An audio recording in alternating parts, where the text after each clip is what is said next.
Vamos abrir nossas Bíblias em Atos, capítulo 8, a partir do primeiro verso, diz assim: E também Saulo consentiu na morte dele, e fez-se naquele dia uma grande perseguição contra a igreja que estava em Jerusalém.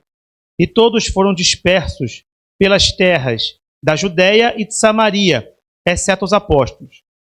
E uns homens piedosos foram enterrar Estevão, e fizeram sobre ele grande pranto. E Saulo assolava a igreja, entrando pelas casas e arrastando homens e mulheres, os encerrava na prisão. Mas os que andavam dispersos iam por toda parte, anunciando a palavra. E descendo Filipe à cidade de Samaria, lhes pregava a Cristo. E as multidões, unanimemente, prestavam atenção ao que Filipe dizia, porque ouviam e viam os sinais que ele fazia. Pois que os espíritos imundos saíam de muitos que os tinham, clamando em alta voz, e muitos paralíticos e coxos eram curados. E havia grande alegria naquela cidade. E estava ali um certo homem chamado Simão, que anteriormente exercera naquela cidade a arte mágica, e tinha iludido o povo de Samaria, dizendo que era um grande personagem, ao qual todos atendiam, desde o menor até o maior, dizendo: Este é o grande poder de Deus. E atendiam-no porque já desde muito tempo os havia iludido com artes mágicas. Mas, como crescia em Filipe, que lhes pregava acerca do reino de Deus e do nome de Jesus Cristo, se batizavam tanto homens como mulheres. E creu até o próprio Simão, e sendo batizado, ficou de contínuo com Filipe, e vendo os sinais e as grandes maravilhas que se faziam, estava atônito. Os apóstolos, pois, que estavam em Jerusalém, ouvindo que Samaria recebera a palavra de Deus, enviaram para lá Pedro e João, os quais, tendo descido, oraram por eles para que recebessem o Espírito Santo, porque sobre nenhum deles tinha ainda descido, mas somente eram batizados em nome do Senhor Jesus. Então lhes impuseram as mãos e receberam o Espírito Santo. E Simão, vendo que pela imposição das mãos dos apóstolos era dado o Espírito Santo, lhes ofereceu dinheiro, dizendo: Dai-me também a mim esse poder, para que aquele sobre quem eu puser as mãos receba o Espírito Santo. Mas, disse-lhe Pedro, o teu dinheiro seja contigo para a perdição, pois cuidaste que o dom de Deus se alcança por dinheiro. Tu não tens parte nem sorte nesta palavra, porque o teu coração não é reto diante de Deus. Arrepende-te, pois, dessa tua iniquidade e ora a Deus para que porventura te seja perdoado o pensamento do teu coração, pois vejo que estais em fel de amargura e em laço de iniquidade. Respondendo, porém, Simão disse: Orai vós por mim ao Senhor, para que nada do que dissestes venha sobre mim. Tendo eles, pois, testificado e falado a palavra do Senhor, voltaram para Jerusalém, em muitas aldeias dos samaritanos anunciaram o Evangelho. Amém? Feche seus olhos, vamos orar ao Senhor. Senhor Deus, nos colocamos diante de Ti, na dependência do Senhor essa noite, te pedindo a Tua misericórdia, Senhor, e para que fale conosco, Deus. Fala com o nosso entendimento, nossa mente, nosso coração, que nós possamos estar acessíveis à compreensão da palavra conforme a Tua vontade essa noite para nós, Senhor Deus. Guia-nos, Deus, dentro do entendimento, Deus, livra-nos de todo pensamento que confronta as Tuas expectativas, Senhor, e tudo aquilo que atrapalha, Deus, a nossa reflexão, a nossa concentração seja repreendida agora em nome do Senhor Jesus.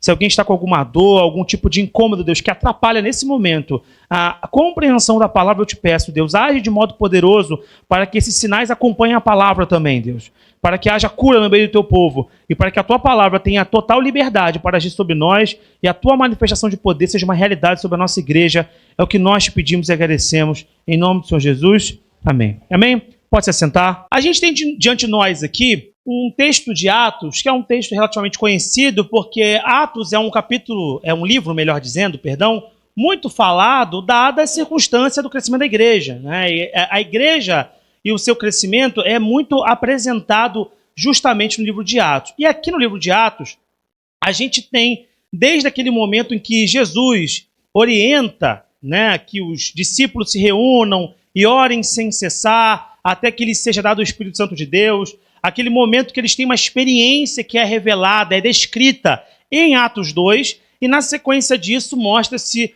todos os desdobramentos do avanço dessa igreja, inclusive em dado momento com a conversão de Paulo. E a gente percebe aqui, pela natureza do que lemos, que esse evento é um pouco anterior, uma vez que Paulo e Saulo, né, que aqui é a mesma pessoa, continua encerrando os cristãos nas prisões, continua os perseguindo. Então tem um pano de fundo interessante sobre o qual se falar antes de chegar no ponto central da palavra dessa noite, que é justamente mostrar o contexto da expansão do evangelho. Porque se a gente pegar o que o texto está dizendo para a gente, o contexto da expansão, ele é, no mínimo, para a nossa compreensão do que é o bom, contraditório. Contraditório em que sentido? A contradição da existência mesmo, porque ao mesmo tempo que é uma manifestação de crescimento guiado pelo poder de Deus, e a gente vê essa citação aqui com Filipe, por exemplo, Filipe chegando para pregar, e a palavra se multiplicava pelo que a gente leu, porque os sinais estavam acontecendo. Então as pessoas, diante de um sinal, elas acabam baixando uma guarda, elas acabam escutando. Então a gente vê uma igreja se mobilizando e crescendo a partir da manifestação do poder de Deus. Mas, ao mesmo tempo, essa igreja não deixava de padecer com certas dificuldades. Tanto é que o capítulo se inicia com eles pranteando diante do quê? Da morte de um companheiro, Estevão, que foi apedrejado. Não foi poupado pelo Senhor desse processo, por um motivo que não deu aos apóstolos, mas sofreu os danos de ter participado disso, e foi apedrejado e foi morto. Então, contraditório nesse sentido, porque inicialmente a gente imagina uma história meio que mágica, né? Uma coisa meio que vai dar tudo certo, tudo vai ser funcional, tudo vai ser alegre, as coisas vão funcionar, mas ao mesmo tempo que tem essas grandes manifestações do poder de Deus, há também perdas ali irreparáveis do sentido humano, embora Estevão tenha conseguido aquilo que é o maior tesouro, que é a salvação.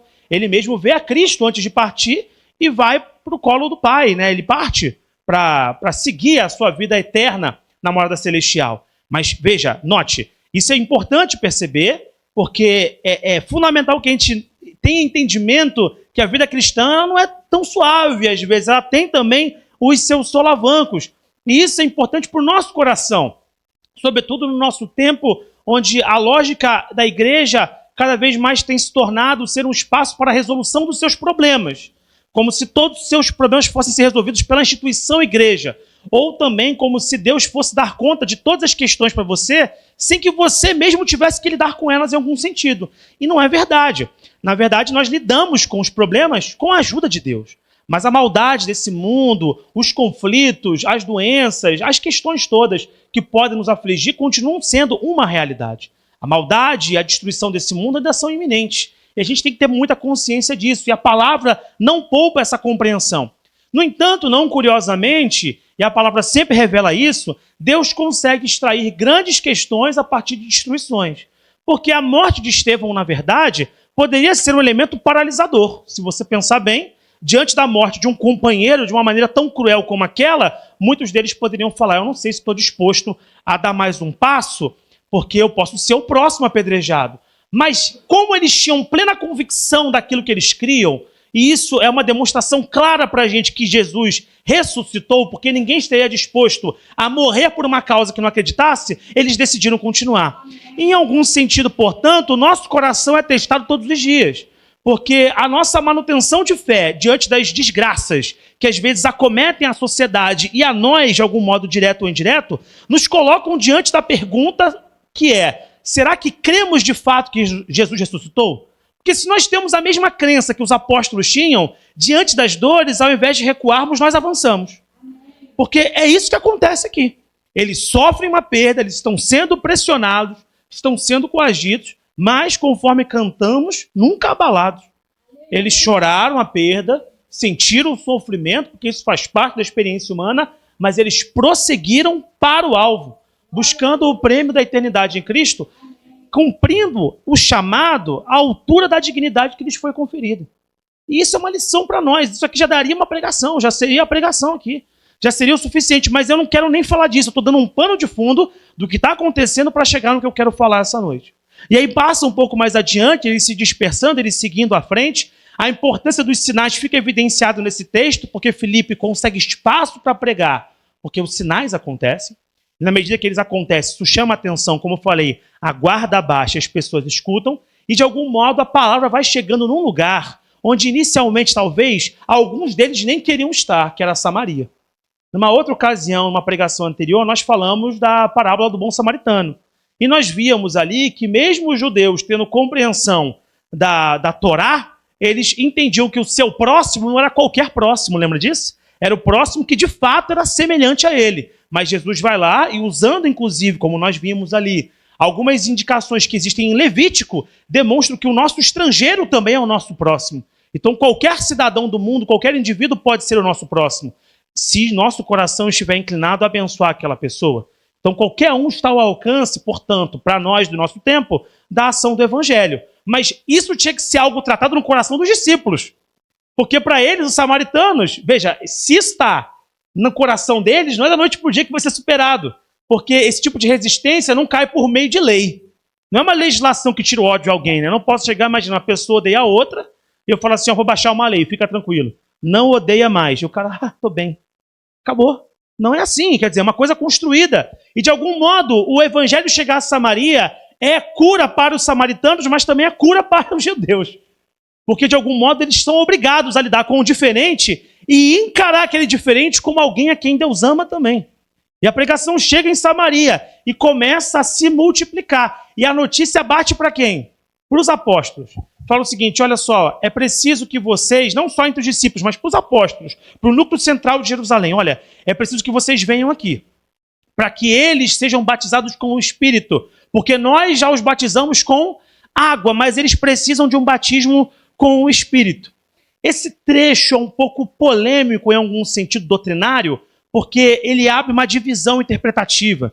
Alguns usam esse texto para afirmar a ideia do que a gente chama de duplo batismo, que há dois batismos, o batismo nas águas e o batismo no Espírito. E a evidência do batismo no Espírito seria o quê? Os dons espirituais. Já outros entendem que, na verdade, esse é um evento singular. Eu estou mais com esses. Eu entendo que esse é um evento muito singular. Porque a compreensão geral que nós temos, e não é só a nossa igreja, mas o evangelho, de um modo geral, como pregado na tradição ocidental e mesmo na oriental, é que uma vez que o indivíduo reconhece a Cristo como seu único e suficiente Salvador, ele recebe o quê? Ele recebe o Espírito Santo de Deus. Então, talvez eles até já tenham recebido o Espírito Santo. Mas veja, os próprios apóstolos estão entendendo isso ainda.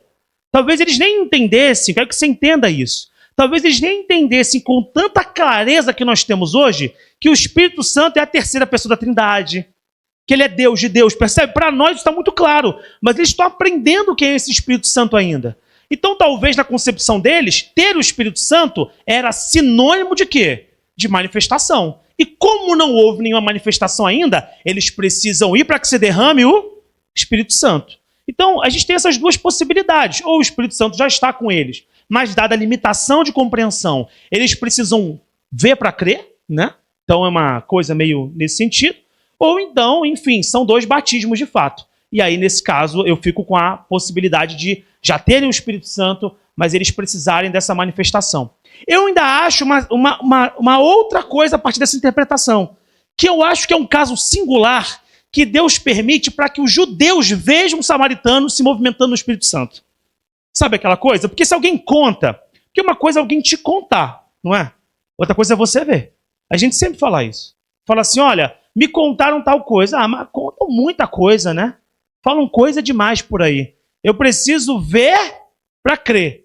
E eu acredito que essa foi uma peculiaridade, novamente, uma singularidade na experiência que Deus deu no crescimento do Evangelho, para que eles pudessem ver com os próprios olhos aqueles a quem anteriormente desprezavam, falando e se manifestando nos mesmos dons que Deus conferiu a eles, mostrando-lhes de uma vez por todas que Deus pode fazer filhos onde Ele quer, e não apenas por linha de sangue via Abraão, mas através de quem Ele quiser e como Ele quiser.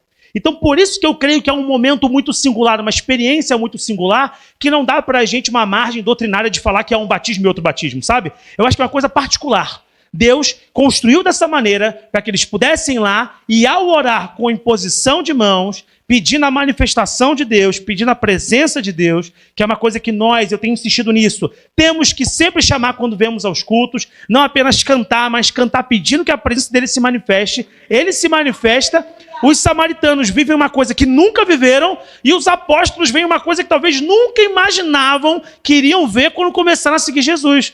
Porque alguns deles seguiam Jesus na crença de uma transformação para o tempo deles, entre os judeus, um reino específico, e agora estão vendo um reino global sendo formado na frente deles. Porque Samaria é o primeiro passo para o resto do mundo. E mais do que isso, Samaria é o primeiro passo para um mundo estranho. que, como nós já falamos, o samaritano não é só um estrangeiro, é alguém de algum modo até odiado.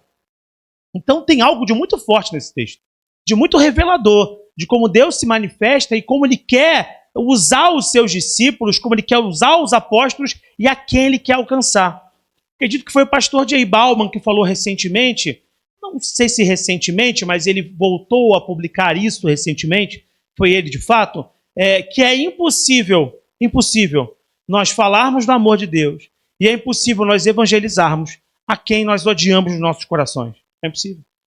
Se nós olhamos para alguém e já temos uma rejeição àquela pessoa, como é que a gente vai querer salvar a pessoa de uma perdição na qual a gente quer jogá-la? Porque a gente já não gosta daquela pessoa, eu quero mais que ela se prejudique mesmo. Eu quero mais que ela tropece mesmo. Ah, não, Senhor, o céu é para mim, para esse aí, que ele sofre o que ele merece. É impossível nós pregarmos o evangelho a quem nós não amamos. Por isso é importante que o nosso coração seja um coração não guiado pelo nosso senso de justiça, mas pela compaixão de Deus. Porque pelo nosso senso de justiça, a gente pode viver aquilo que naquele filme acontece, tal do dia de fúria, né? O cara fica irritadíssimo, sai quebrando tudo. Dia desse eu vi até um senhor, e não quero julgar esse senhor, mas eu vi o vídeo e fiquei assustado, porque... E ao mesmo tempo eu falei assim, às vezes eu entendo, né? O cara entrando numa dessas lojas de eletrodomésticos e quebrando tudo. Ele tentou trocar um produto, falou que não dava, não vou trocar, então tá bom. E saiu destruindo toda a loja. É claro que uma hora você julga esse cara, uma outra hora você fala assim, eu já tive meus momentos com os atendentes também. Todo mundo tem o seu momento, em especial no telefone, né? Eu quero cancelar. Ah, o senhor quer aumentar? Eu falei que eu quero cancelar. Você me passa por cancelamento, daquela coisa meio tensa, sempre agradável, né? Que dura 2 horas para tudo se resolver. Mas a gente é guiado muito por esse sentido, novamente, por como a gente acha que as coisas têm que ser. Quando o evangelho é um evangelho muito de compaixão. E essa compaixão chega ao samaritano. E aqui poderia terminar a pregação, mas na verdade o centro da pregação, que não é longo, é a parte na sequência disso. Olha o que vai acontecer. Um homem específico entre os samaritanos vai ver o que está ocorrendo, e esse homem é citado na palavra de Deus como Simão o Mago. A partir do verso 9, esse personagem é mencionado, e esse personagem continua no texto até mais ou menos ali o verso 19. 18 por 19, não, até o verso 20. Ele de alguma maneira é mencionado ali, 20 e 21 ele é mencionado dentro do contexto com a conversa. E o que vai acontecer efetivamente? Simão o Mago é um homem que de alguma maneira tinha um poder místico, né? Possivelmente um feiticeiro, né? Alguém que movia algo do campo espiritual. Meus irmãos, nós sabemos que isso existe, e se você não acredita nisso, é porque talvez você esteja menos informado da realidade, porque o mundo espiritual é muito real, tem muita gente fazendo muita coisa por aí, e não é porque a gente não está vendo, é que não está acontecendo. E esse indivíduo tinha algum poder místico. A Bíblia não se ocupa de mostrar o caminho, como ele foi na escolinha de não sei quem, que ele aprendeu, deu os primeiros passos na magia. O texto não está preocupado com isso. O texto está preocupado em indicar que não só ele tinha poderes mágicos, mas que ele tinha renome por conta disso. Então, de alguma maneira, ele já estava habituado ao místico. Mas ainda assim, quando a pregação do evangelho chegou, ele reconhece aquele evangelho como verdadeiro. Então, a princípio, o que teve no coração dele? Uma rendição ao Senhor. Houve uma conversão. Só que, na sequência, a conversão dele é testada. E a conversão dele é testada justamente na área onde havia algo importante para ele. E isso é uma coisa importante para nós também. Às vezes, a nossa conversão é testada naquilo que é mais caro para nós. Se para nós o grande interesse da nossa vida anteriormente era dinheiro, a gente se converte, mas a nossa conversão é testada no campo do dinheiro. Não se resolve uma vez. Lembra que eu falei que não acaba por decreto? A nossa cultura, os nossos sentimentos continuam lá. Você continua acordando com o seu eu todos os dias. Lutero é que falava, né? Olha, eu achava que no batismo eu tinha matado, afogado o velho homem. Descobri que o safado sabia nadar. Quer dizer, ele fica toda hora ali, me provocando. As vontades continuam me atravessando. Então, se onde você tinha dificuldade é numa área de ordem sexual, a sua conversão vai ser testada muito nessa área também. Porque você continua lidando com o seu próprio eu. E ser maduro com relação a isso é importante para que você possa lutar de modo sincero contra aquilo que pode te aguilhoar. Porque se você tratar tudo como superado, não, agora estou salvo e não luto contra nada, certamente você vai acabar caindo com relação a esse tipo de coisa. porque é uma área na qual você é frágil. E cada um tem uma ou algumas áreas na qual é frágil por conta da sua própria experiência, sua trajetória. E para esse homem, certamente havia uma sensibilidade na magia e no poder. Ele queria ter poder, porque ele já tinha poder. Poder aqui não no sentido apenas de manifestação espiritual, entenda isso, mas de capacidade de influenciar o rumo das pessoas. Porque se uma pessoa tem poder místico, você pode ter certeza. Se ele chega para alguém e fala, faz isso, a pessoa o quê? Ela faz. E às vezes ele pode até usar o expediente do poder mágico dele para conquistar coisas do interesse dele. Vamos dizer que ele está com fome. Ele fala assim, me dá um prato de comida aí.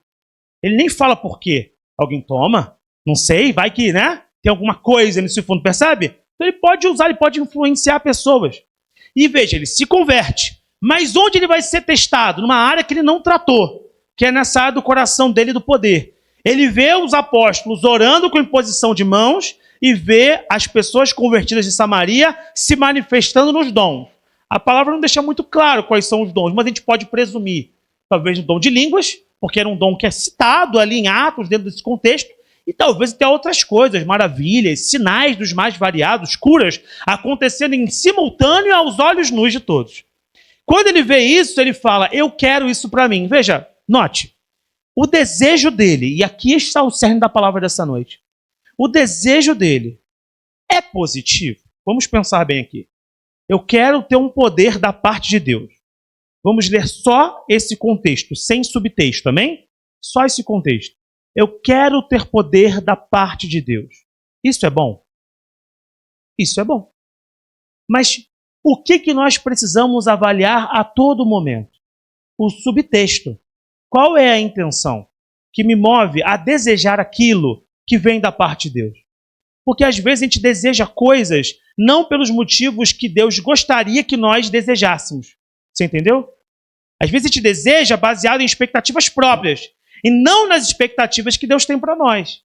E aí está um problema também, porque não basta querer a coisa certa, é preciso ter um motivo certo para querer a coisa certa. E ele queria isso de um modo errado, de um propósito talvez errado, porque como ele quer conseguir isso é com um método errado. Porque veja, se ele fala assim, eu quero o poder de Deus para abençoar pessoas, tudo isso está certo. E ele fala isso, eu quero poder alcançar pessoas. Só que ele fala, quanto eu preciso pagar para obter isso? O método está errado. Ele deseja uma coisa boa, mas a forma como ele quer isso está errada. E esse tipo de lição é muito importante, porque muitas pessoas almejam o episcopado. Às vezes até almejam pelos motivos corretos, mas a forma como querem alcançar o episcopado é errada. Às vezes se rebelam contra alguém, percebe? Está ali, não é tempo para ele ser um líder, mas ele insiste que ele é um líder, porque ele já é reconhecido assim, às vezes, pela sociedade, e a gente tem que tomar muito cuidado que o nosso coração se infla muito com elogios. É muito fácil cair na lábia, porque o diabo muitas vezes vem no elogio, vem na coisa boa. Nossa, você é tão especial. Nossa, você canta tanto. Nossa, você prega tanto. Você devia ter a sua igreja. E você acredita nisso, e isso entra no seu coração. E aí daqui a pouco você abre a sua igreja em rebelião com a igreja anterior, e não é que você não possa plantar igreja, porque o sonho do Senhor é que haja mais plantação de igrejas. Porque nós não estamos brigando contra ninguém. Nós não somos uma seita, eu sempre falo isso. Deus está aqui e em tantos outros lugares se manifestando nesse exato momento. Nós não estamos aqui falando que a nossa palavra é uma única e especial, mas a forma como se faz é importante. E aí a pessoa, desrespeitando a ordem do Espírito, vai lá e planta uma igreja. A motivação até era boa de alcançar pessoas, mas o método foi errado, porque não foi no tempo e do jeito que Deus planejou para aquela pessoa. E às vezes algumas coisas dão errado, porque embora nossas intenções sejam corretas, a coisa é encaminhada de uma maneira totalmente equivocada. Então isso se aplica a nós. Aí é claro, a gente poderia falar assim, eu entendi, mas assim, o que o Simão o Mago fez, eu nunca fiz. Eu nunca fiz isso. Então assim, eu estou muito tranquilo, porque eu nunca ofereci dinheiro para poder ter poder nenhum da parte de Deus.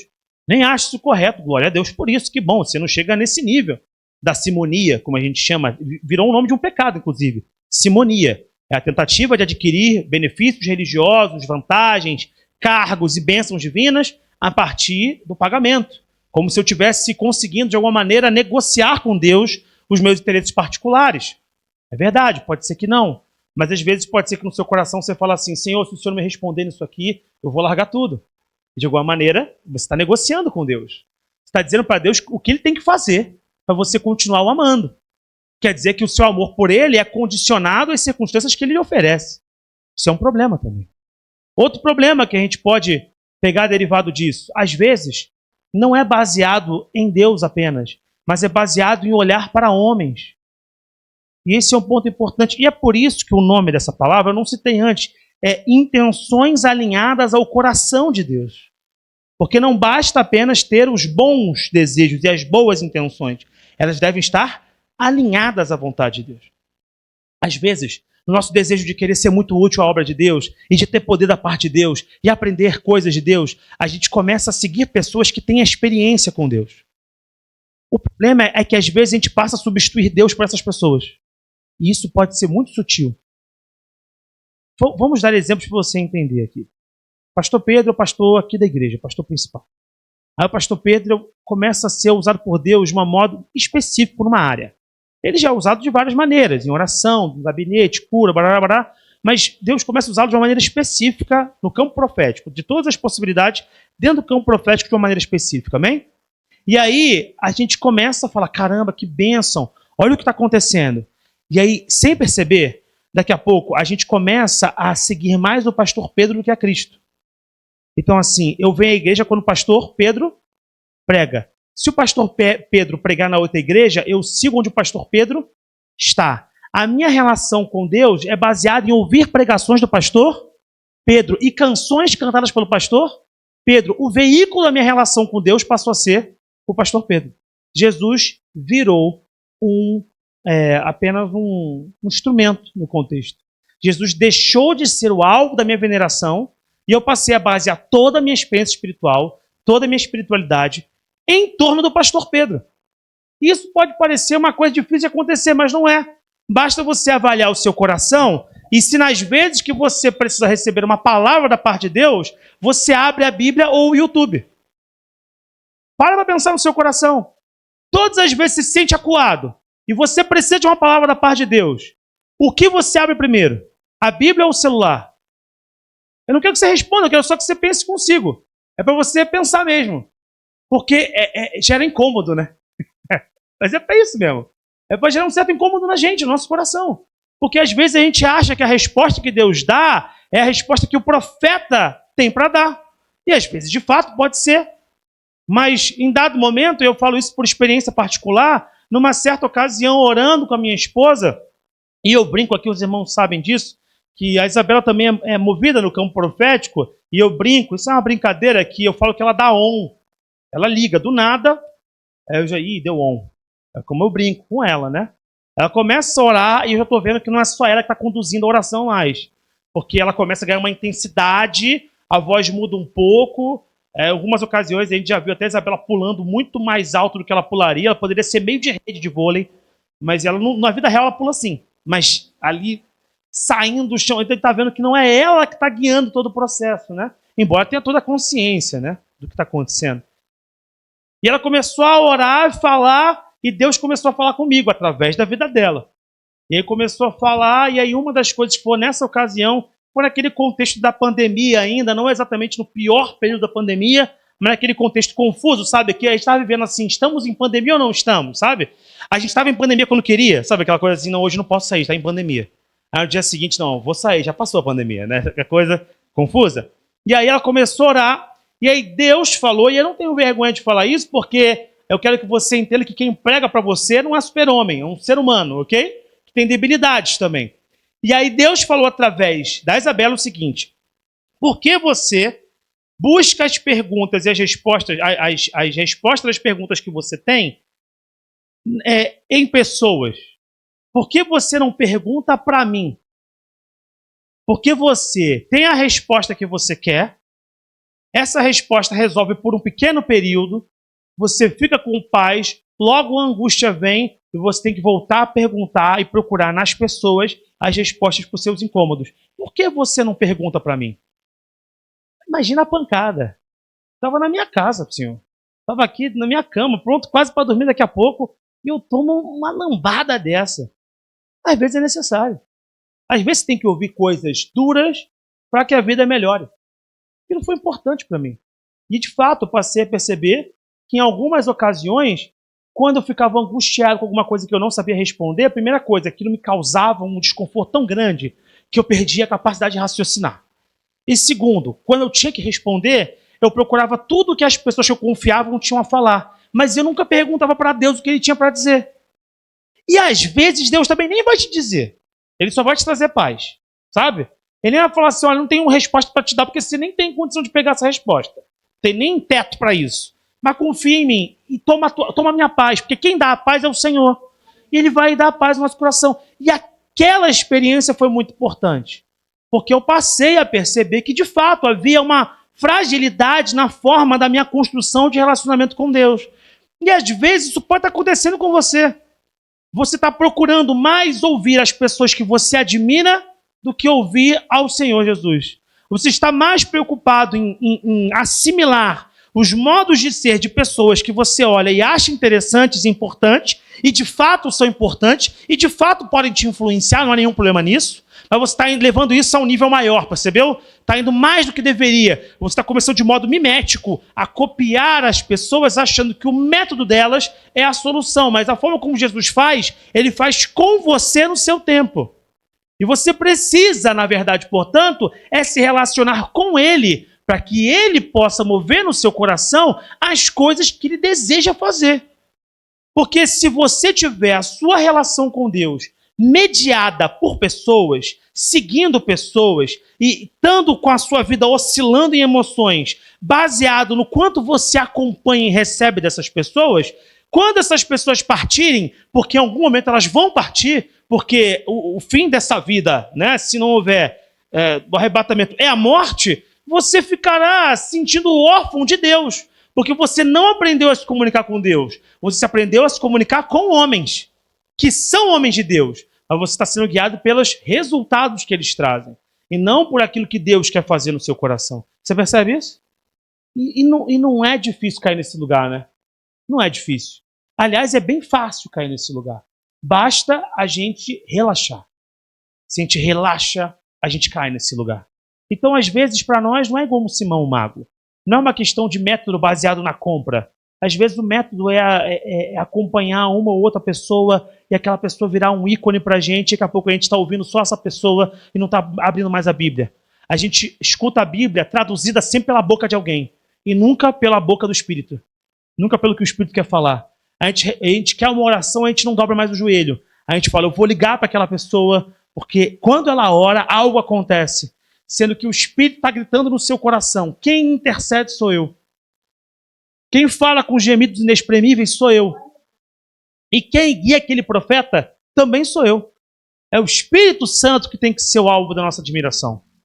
É o Senhor Jesus que tem que ser o alvo da nossa veneração. É o Pai que tem que ser o alvo da nossa adoração. Nós precisamos organizar isso na nossa cabeça. E isso se aplica a outras áreas também. Às vezes a gente, já caminhando para o final, a gente se perde um pouquinho em outras questões. A gente se perde, por exemplo, na área dos nossos desejos, novamente, né? Do que a gente deseja e como isso é organizado. E aqui já para terminar, e a primeira parte é o campo espiritual, amém? Fechou a parte espiritual. Mas nós somos seres holísticos, né? Isso quer dizer o quê? Nós somos completos. Nós somos seres materiais e seres espirituais. E as nossas questões espirituais influenciam o nosso ser natural, amém? E as nossas questões materiais e naturais influenciam o nosso ser espiritual também. E todos nós temos necessidades materiais, todos nós. Todos vamos sair daqui e em algum momento vai dar uma roncada no seu estômago, se não hoje à noite, amanhã cedo, e você vai ter que comer alguma coisa. Você vai chegar em casa no inverno carioca que a gente está vivendo aqui, né? Para o carioca isso aqui é um invernão, né? Bota casaco, não sei o quê, usa toda a roupa que a gente tem guardada para esses 5 dias de inverno, e a gente vai lá e bota, é uma necessidade material, ela bate a porta, você precisa botar uma roupa, você precisa se vestir, você vai, enfim, sair e tem que pagar as suas contas, os seus compromissos, precisa comprar alguma coisa, precisa arrumar uma coisa na sua casa, ou então até ter sonhos maiores, que não há nenhum problema você ter. Eu quero fazer uma viagem com a minha família, eu quero poder dar uma escola melhor para os meus filhos, nada disso tem problema. São questões materiais e é boa coisa que você deseje abençoar a sua família. É melhor que você abençoe do que deixe faltar. É melhor que você lute para que ela seja feliz materialmente do que você ser uma pessoa relapsa, negligente com os outros. Isso é fato. Porém, em Marcos capítulo 4, versos 14 e 19, diz assim: o semeador semeia a palavra. É Jesus falando da parábola do semeador. Amém? O semeador vai lançando sementes e essas sementes vão caindo na terra. E a capacidade da semente semear é baseado também nas condições da terra. Não só da terra, mas de tudo que está ao redor dessa terra. Legal? E a terra é o nosso coração. Então o semeador semeia a palavra. É o Senhor Jesus. É o mesmo Jesus que se manifesta lá em Atos, curando, libertando, através da ação do ajudador, o Espírito Santo. O semeador semeia a palavra. Aí o verso 19 diz: mas quando chegam as preocupações desta vida, o engano das riquezas e os anseios por outras coisas sufocam a palavra, tornando-a infrutífera. Percebeu isso? Não há problema em você ter coisas para abençoar a sua família. Não há problema em você dedicar tempo, em não ser preguiçoso. Inclusive a palavra de Deus incentiva você a não ser preguiçoso, incentiva você a lutar pelos seus recursos, abençoar as pessoas. A palavra de Deus incentiva você a isso. Porém, você percebe que o próprio Jesus fala que existe uma dosagem que, a depender de como ela for colocada no seu coração, o seu coração se torna infrutífero. Por quê? Porque os anseios dessa vida, as preocupações e o engano das riquezas tomam tanto o seu coração que a palavra é sufocada. Então as questões materiais passam a ser tão importantes para você, tão premente para você, que todo o resto se perde. O que precisamos, portanto? Alinhar os nossos corações às expectativas do Senhor. Esse alinhamento que é necessário. Eu não termino a palavra dizendo assim: olha, pega então todo o seu dinheiro e abdica de tudo. Vai viver com um eremita. Né? O que é um eremita ou um ermitão? É um cara que vai se deslocando, sabe? Que não tem, anda a ermo. É um ermitão. Ele anda por aí e tal. E olha, bota uma roupa de saco e só vive isso, e se fecha num monastério. Eu não estou propondo isso para você. Eu estou só falando para você não deixar coisas boas virarem ruins porque o seu coração está desalinhado. É só isso que eu estou falando. Coisas boas se tornam ruins por desalinhamento. Dinheiro, vamos lá, não mente para mim. Não mente para mim. Dinheiro é bom? Quem falou que não, eu passo meu Pix no final, você passa para mim e a gente resolve. Dinheiro é bom. Dinheiro possibilita a realização de sonhos. Dinheiro melhora a vida da sua família. Dinheiro te permite fazer a viagem que a sua esposa, que você, que seus filhos sonharam. Dinheiro abre possibilidades. Dinheiro resolve alguns problemas. Ele não traz felicidade, mas ele evita a infelicidade. Você percebe a diferença? Dinheiro não resolve tudo, mas ele impede coisas ruins, algumas coisas ruins de acontecerem, né? Ele atenua alguns conflitos. Então, o dinheiro pode ser interessante e importante. Mas se o dinheiro torna-se muito central na sua vida, ele sufoca e torna o seu coração infrutífero. E a gente tem que ter muita atenção nisso. Nada que Deus acrescenta diminui. Nada que Deus acrescenta subtrai. Se Deus te deu uma condição econômica melhor, isso não é para poder te tirar da presença dele. Não é para te subtrair. É para você estar mais perto dele, para você ser mais útil, porque os recursos que ele coloca na sua mão são para abençoar as pessoas. Se Deus amplia a sua família, Deus não quer você mais distante dele. Você quer Deus mais perto, porque os filhos são a herança do Senhor. Se Deus te coloca para cuidar de mais pessoas, Ele não quer você mais distante dele, quer você mais próximo, porque a unção para abençoar as pessoas que estão com você vem da parte dele. Deus não subtrai. O que Deus coloca na sua mão é para somar, é para abençoar, é para frutificar. Não apenas para você, porque o nosso evangelho não é lido pelas leituras da economia e da política do nosso tempo. O evangelho ele não se explica dentro das tradições culturais do Ocidente, direita, esquerda. O evangelho é outra coisa. O evangelho é totalmente diferente. O evangelho é sobre dar ao estrangeiro, o evangelho é sobre abençoar a sua família, o evangelho é sobre ter o suficiente, mas também não ter o coração nisso, sabe? O evangelho é muito mais complexo do que as tradições econômicas e sociais do nosso tempo. O evangelho é ter o poder de Deus para pregar para o perdido e ter o coração alinhado às expectativas do Senhor. Um alinhamento tanto espiritual, como nós falamos a partir do exemplo de Simão o Mago, assim como um alinhamento material, como nós falamos a partir de Marcos. E aí a pergunta que eu faço para você, antes de nós orarmos, é: como está o seu coração? Como está o alinhamento do seu coração à luz do que foi pregado essa noite? Você sente que há algo do que foi dito aqui que vai ao encontro direto de coisas que você precisa? Você acha que o que foi pregado vai de encontro também a você? Quer dizer, ele te confronta, mas é um confrontamento que está sendo importante para você? Se você sente isso, nós vamos orar para que Deus possa te abençoar. Porque o desejo do Senhor com a sua palavra não é que ninguém saia esmorecido, mas que nós possamos sair fortalecidos pela transformação que ele gera. Para que nós possamos ser de fato frutíferos conforme a vontade do Senhor. Para que ele seja mais importante, para que a nossa fé não seja terceirizada e nem cooptada pelo nosso pensamento errado. Nós não podemos ser guiados apenas pelo nosso desejo material e tampouco podemos ser guiados pelos bons desejos espirituais, mas mal administrados, porque buscamos muito mais, às vezes, ser cópia e enfim, aprender com pessoas ao invés de aprender com aquele que nos resgatou, que é o Senhor Jesus. Fique de pé, nós vamos orar.